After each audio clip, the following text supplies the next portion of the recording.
ఎంతో టేస్టీ అయిన పల్లి పకోడీ అండి. చిన్నపిల్లల నుంచి పెద్దోళ్ళ వరకు పల్లి పకోడీ ఇష్టంగా తింటారు.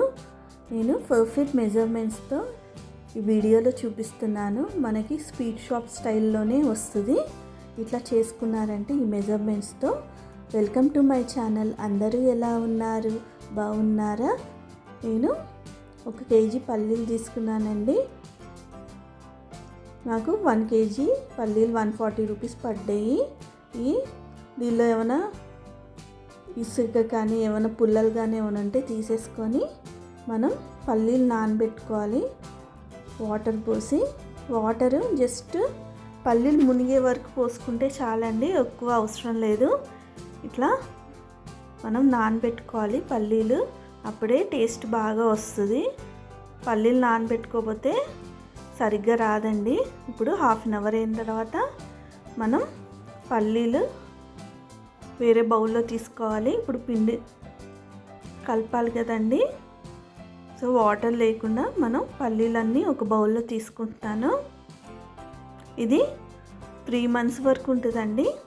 ఇక్కడ 1 స్పూను కారం, 1.5 స్పూను ఉప్పు వేస్తున్నాను. కారం అనేది మన ఇష్టం అండి. ఇంగువ 1/2 స్పూన్ వేసాను. మీరు కొంచెం స్పైసీగా తింటే ఒక 2 టీ స్పూన్లు వేసుకోండి కారం. నేనైతే 1 టీ స్పూను కారం, ఒక 1.5 స్పూను ఉప్పు వేసాను. వేసి కలపెట్టిన తర్వాత ఇప్పుడు శనగపిండి వేసుకుంటున్నాను. శనగపిండి ఒక 5-6 టేబుల్ స్పూన్స్ వేసుకోవాలి. ఇప్పుడు కార్న్ఫ్లవర్ కూడా వేసుకోండి ఫ్రెండ్స్. ఇది చాలా టేస్ట్ వస్తుంది కార్న్ఫ్లవర్ వేస్తే. ఇది 5-6 టేబుల్ స్పూన్స్ వేసుకోవాలి. వేసుకొని పిండిలో ఇట్లా కలిపెట్టాలి, బాగా మిక్స్ చేయాలి. అప్పుడే ఉప్పు కారం అంతా పడుతుంది. కొంచెం జల్లుకొని వాటర్ ఇట్లా మిక్స్ చేయాలి ఫ్రెండ్స్. ఒకేసారి వాటర్ పోసుకోవద్దు, నీళ్ళు అనేది చాలా తక్కువ పడతాయి. ఒక 2-3 స్పూన్లు అంతవరకే పడతాయి, ఎక్కువ పట్టవు వాటర్. ఇట్లా పోసుకొని ఇట్లా కలిపెట్టుకోవాలి. వీడియోలో చూపించినట్టు ప్రాసెస్ ఫాలో అయిపోవటమే. ఇప్పుడు నూనె బాగా కాగిందో లేదో చూసుకోండి ఫ్రెండ్స్. నూనె బాగా కాగినప్పుడే వేయాలి మనం. ఒకటి చిన్నగా వేసుకొని శాంపుల్ చూసుకోవాలి నూనె కాగిందో లేదో. ఇప్పుడు చేతికి తీసుకొని ఇట్లా వేసేయటమే ఫ్రెండ్స్. అన్ని పల్లీలు విడిగా వచ్చేస్తాయి. ఆయిల్ మట్టికి బాగా వేడిగా ఉండాలి, అప్పుడే బాగా ఇదవుతాయి. పల్లీలు కోటింగ్ మట్టికి అంత ఉక్కు ఉండకూడదండి. కోటింగ్ జస్ట్ నేను 5-6 టేబుల్ స్పూన్స్ వేసుకున్నాను కదా 1 కేజీ పల్లీల్లో. బయట చేసినట్టే అట్లా లైట్గా కోటింగ్ వస్తుంది పిండి. తింటే చాలా బాగుంటుంది. ఇప్పుడు సేపు అయిన తర్వాత మనం ఇట్లా గెంటతో విడగొట్టేయచ్చు. బాగా మిక్స్ చేసుకోవాలి. ఫ్రై అవుతున్నప్పుడు ఆయిల్ బబుల్స్ ఇట్లా వస్తాయి. ఒకసారి ఫ్రై కాలిందని ఎట్లా తెలుస్తాయి అంటే పల్లి పకోడీ పర్ఫెక్ట్గా బబుల్స్ అనేది ఆగిపోతాయి ఫ్రెండ్స్. అప్పుడు మనం నూనెలో నుంచి తీసేసుకోవచ్చు.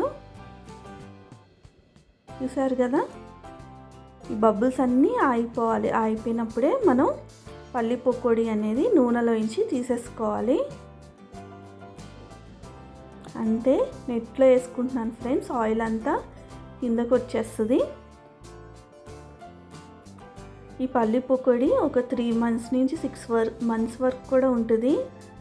మనం పిల్లల్లో హాస్టల్ ఉంటారు కదా, వాళ్ళకి కూడా చేసి పంపించచ్చు. నూనె అంతా ఇట్లా వంపేసుకొని ఒక ప్లేట్లో వేసేసుకోవటమే. ఇప్పుడు కరివేపాకు కూడా ఫ్రై చేసుకుంటున్నాను ఫ్రెండ్స్.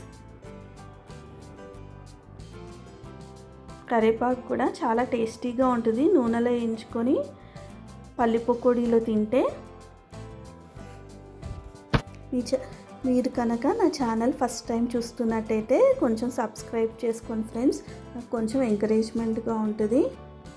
చూసారు కదా, వీడియోలో చూపిస్తున్నాను ఎంత కలర్ఫుల్గా ఉందో పల్లి పకోడీ. సేమ్ టేస్ట్ వస్తుంది.